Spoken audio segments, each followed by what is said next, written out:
Please join me in a moment of silence.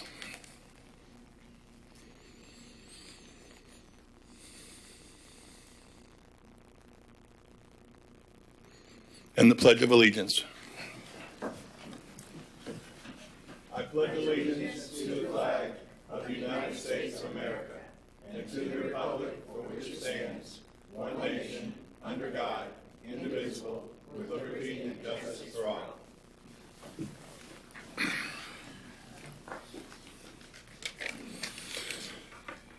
Clerk, would you read the rules to speak, please? Yes, sir. Individuals wishing to speak on agenda items must complete a sign-up card and present it to the clerk prior to the item being introduced. Sign-up cards are available on the table in the council chamber. Individuals wishing to speak on non-agenda items may do so under petitions and requests from the public present. No sign-up card is required. Citizens will be given 3 minutes to speak on all agenda items. Thank you very much. Very well done. Do I have a motion to approve the CRA minutes of May 11th, 2021? Yeah. I have a motion from the Vice Mayor. I have a second from Member Jordan. Roll call vote. Member Aker, Yes. Member Jordan, Yes. Member Robinson, Yes. Chairman Diesel, Yes. Vice Chair Nelson, Yes. Member Stokel, Yes. Member Ball. Yes. Motion passes unanimously. City Manager. Yes, sir. We have no special recognitions or presentations. We're now on old business item 7A, which is Grease Interceptor Ordinance. On February 9th, 2020, the Water Resources Department provided a presentation to the Community Redevelopment Agency on grease interceptors. Following the presentation, the CRA requested that a review of grease interceptor code be conducted by staff and propose code changes that would promote flexibility and revise the current case-by-case evaluation process for existing facilities in the code. Staff has reviewed other municipalities' code enforcement options, risks, etc., and is proposing through this ordinance a revised code that addresses existing facilities providing flexible and maintaining the sewer system protection. The revisions also remove the case-by-case evaluation process. Design and sizing for new interceptors in existing facilities will be based on a design professional's recommendation, meeting the Florida Building Code and sizing calculations. These factors will determine whether an internal or external device is required and what size that device shall be installed on the property to service the type of business. In addition, previous advisability was granted for the allocation of Federal American Rescue Plan Act funds for the Community Development Initiative to assist small business. Staff proposes to extend the existing ARP assistance programs to include a reimbursable grant program for the installation of approved grease interceptors. Thank you. Staff, do you have anything to add to that?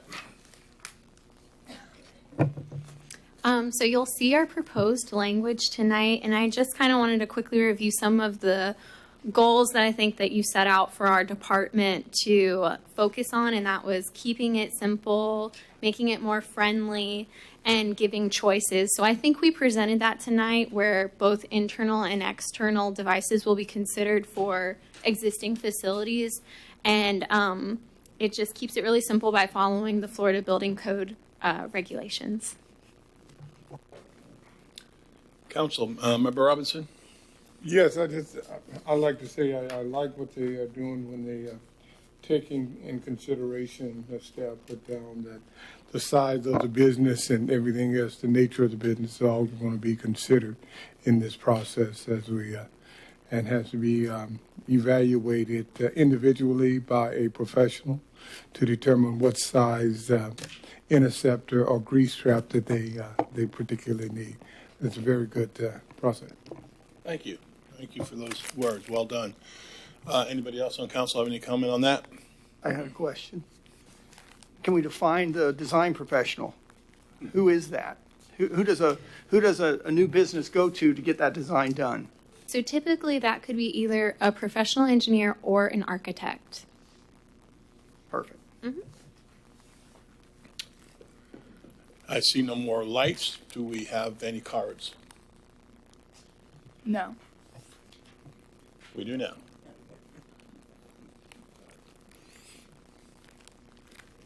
Call the card. Johnny Herrera. Sorry.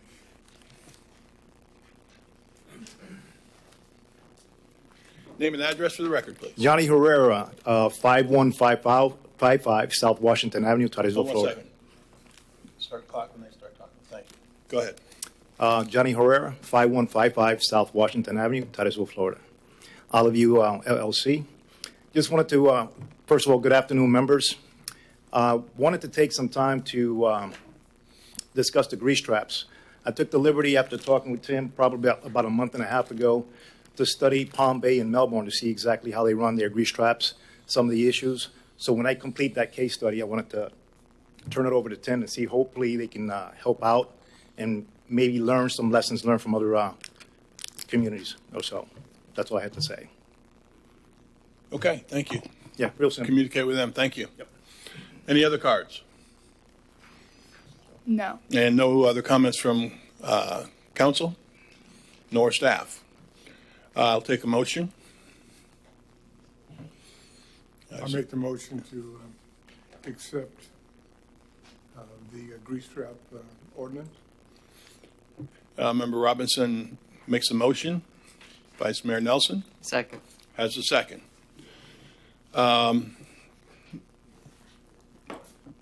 Okay, and I just want to make sure we have that worded correctly. Are we worded correctly there on the, okay. Yes, sir. All right, go ahead. Roll call vote, please. Member Robinson.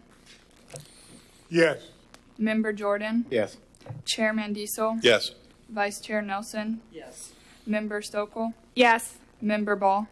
Yes. Member Aker. Yes. Motion passes unanimously. City Manager. Yes, on to item 8A, which is park improvements. City staff recently met with the North Brevard County Park and Recreation staff to see if the CRA could help provide any improvements to the parks located within the CRA district. The expansion of recreational opportunities at both Sandpoint Park and Marina Park is mentioned in the CRA's 2015 redevelopment plan under Vibrant Community Initiative goal of the plan. The current CRA budget has $45,000 available in town, trail town amenities, capital projects that account to provide for improvements that could benefit the visitors of Sandpoint and Marina Park. And the Park and Rec Department will be bringing their budget before City Council at your meeting in July. So we want to try to see if, in fact, you would want us to investigate this moving forward or not. Staff, any more on that? No, other than very, very quickly to say that just to see what improvements we could make there to make the parks even better. So, Okay, very good. Council? I like the idea. It gets hot down there, and especially noon, 1 o'clock. It's going to be hot every place, noon, 1 o'clock. So if we can make it a little bit more comfortable for the people, I'm in favor of doing that. Yeah, one of the areas that was suggested is in the dog park in Marina Park. There's not much shade there.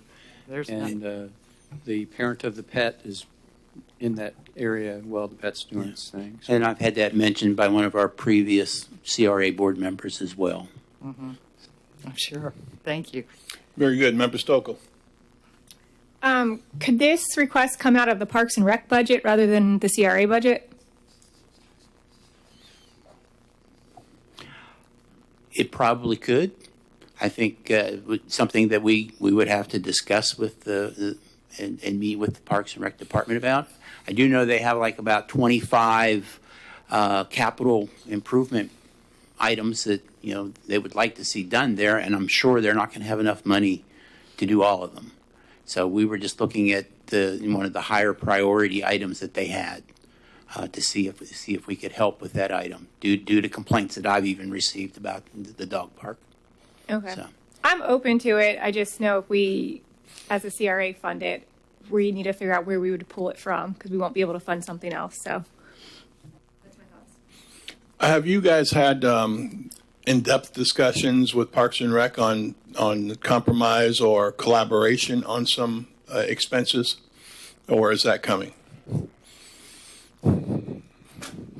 I'm sure that could come in future meetings. Anything we decide to do, we're most likely going to have an agreement on. I mean, if we make capital items, there'll be issues as to who's going to be responsible for maintenance, et cetera. Because, if we were to move forward with the shade structure, somebody's going to have to take it down when there's a storm warning. So, because you don't want it to blow away, similar to the sail structures we have in our courtyards. I would believe that both entities would want what's best for the parks, but I think the question mark would be who would, and I think Member Stokel might have been pointing that way a little bit, who would be the one to do that. And I understand we're going to hear from the budget here in the next little while. I guess what I'm asking now is an advisability. Would advisability be that you communicate with Parks and Recreation further to see who wants to pay for what? Certainly. And that's just, me looking at this off the top of my head, but let me hear more. Member Ball. Yeah, I agree, and I think Member Stokel, raised a really good question there. And if your answer was there was 25 projects they have, Yes, there's 25 projects in both Marina Park and Sandpoint Park. So have they indicated if we take this one, which ones they'll do? No, we didn't get that far. So. Well, I think we're all nudging at the same thing, to say we're just not we're willing participant, but, it's kind of nice to know what the other side's willing to commit to and say, okay, we took that one. Well, now what are you going to do? And that's where I was coming from. We're giving an advisability. We're not having to pass anything here specifically. I think the advisability, from my first glance, and it sounds the same there, is let's find out exactly who's willing to do what. And then we could be a little bit more advising. So I don't know where that puts us, City Manager, as far as do we, and Sure. If we get a consensus of this board that you would like for staff to move forward to investigate the possibility of doing some additional projects, or we'll come back to you with those projects after we do work with North Brevard Park and Rec, and then that will come back to you for your approval. Rest of the council on the rest of the board, on that board there, Member Baker. Yeah, just have one more question.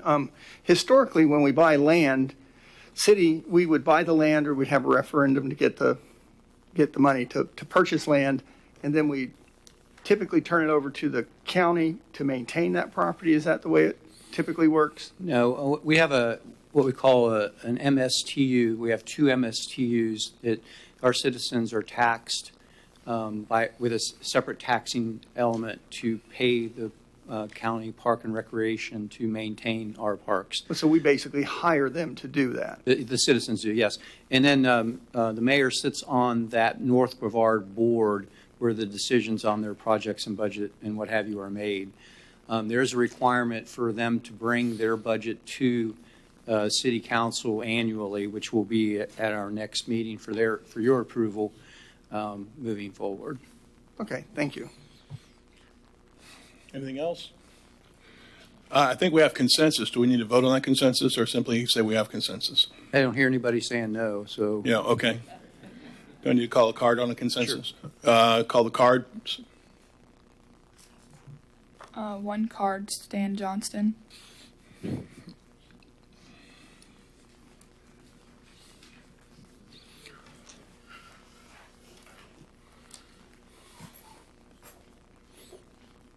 Hello, Stan. Hello. Stan Johnson. Hey, I like your new podium. Thank you. Anybody home? Hello. Stan Johnson. I'm representing myself as a professional engineer, and we're looking at this item, advisability funding, park improvements, marina and Sandpoint parks. This is an important area. My goodness, we just had a big sewage spill on it. We're going to have issues on it at the council meeting tonight about FDEP and signing an agreement and so forth. But when you're doing some improvements, you ought to think about what just happened here in December, January, and February. I mean, we had sewage leakings and so forth like that. And there was spraying of the sewage. Here's a little sign. Y'all seen this maybe. That was posted at the park on my car because the city of Titusville, they had the county remove my other signs. So I put this up, and the other sign's back there too. And the only way I can protect it is to attach them to my car. So we park them there and then come back and get them in the evening. So we got to, as far as money goes, it just seems like y'all could afford to turn the fountains off instead of spraying the public with sewage. I think that would be a really good idea. It would be, I think you would even save electricity. It would be cheaper if you just turn the fountains off. And the thing is now you've got all this possibility of liability. I mean, people have been reporting vomiting, diarrhea, brain fog. What else? Oh, just a lot of other claims. I've heard some complaints. So anyhow, it's kind of strange what's happening. And as you probably know, is that I've sent this email to you dated May the 25th. It has a number of things on it. And it says here, regarding your park, it says that there was bad health and so forth. But it seems like to me as this should be funding. I mean, maybe you can afford somebody to pay somebody. I'm a registered professional engineer, and that's my area of discipline. And I said you should have turned those fountains off. So P&Z, what they recommend, we wanted the city to find out whether it should be, taped off or something like that. It seemed like you could afford a professional to, you didn't take my advice. You could afford a professional to tell you whether to turn the fountains off or not. It's against my advice. I gave you affidavits and so forth. So that's something you should put in this budget. Have somebody to safety. It's pretty bad to spray people with sewage aerosol. It's not good at all. So I don't know. I don't know if I'm going to have some extra time or not. Ask for 2 more minutes. No, we're done. Okay, thank you. Okay, thank you, Stan. You're welcome. All right, so we have consensus. Nothing needs to be done from here. Yes, sir. Got us? You got that look. You got that look. All right, city manager. Next item is item 9, petitions and requests from the public present. Petitions and requests. Anybody want to come up for petition and request? Yes, sir. There's an old face we haven't seen in a while. Good to see you, sir. Good to see you. Good afternoon. What I want to speak on is the... Hold up, Tom, you forgot. It's been a long time. Yeah, Got to tell us who you are. Tom Alta, 329 South Washington. Thank you, Tom. Titusville, Florida. It's regarding the proposed viewing platform. I don't see where the viewing platform is a benefit to the CRA. And more importantly, 2 new docks have been constructed, which can be used as viewing platforms at the end of one of the parks that's proposed having the platform connect. But what really concerns me is the downtown infrastructure. We have old sewage pipes down there, and considering the previous illegal discharges into the lagoon, I think it would be more prudent to spend these funds, and I believe it's almost $800,000 to $900,000 on infrastructure improvement, that's sewage improvement, rather than on a viewing platform, which if we're in the best of times and had a lot of funding, would perhaps be something we'd want to put downtown. We have a viewing deck downtown, the Beach Wave, private enterprise. I just don't think at this time another one is needed. Thank you. Thank you, Tom. Anybody? All right, next.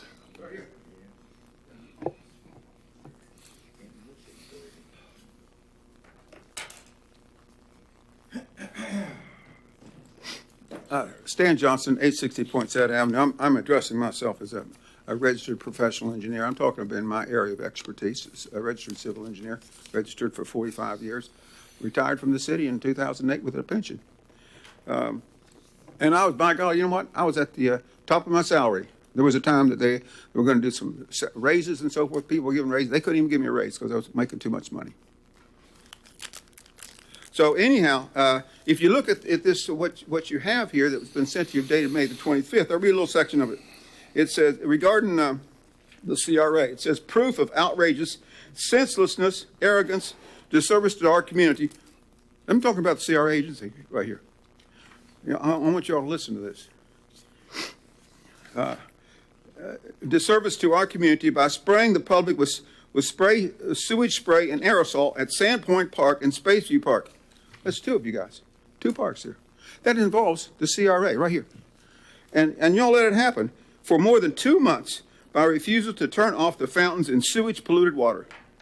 And right here in parentheses, I wrote, special credit for this atrocity and nonsense is awarded to City Manager Scott Larice. There he is, right there. And Sean Stauffer, PE, Director of Water Resources. Special credit, by golly. And who should be terminated from city employment. It's interesting that I've never heard y'all talk about this. I mean, the sewage stuff and all that, you're just little to nothing. And the thing is that the city's reports disagree entirely what Mr. Stauffer does and Mr. Larice say. So here's what I've got to warn you something. Here's what's going on. So I'm asking for investigation, so you need to be advised of your rights. So you have the right. You have the right to remain silent. Anything you say and will be used against you in the court of law. Listen up, please. You have the right to talk to a lawyer and have him present with you while you're being questioned.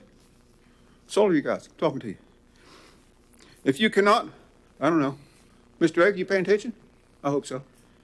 If you cannot afford to hire a lawyer, one will be appointed to represent you before any question if you wish. Okay?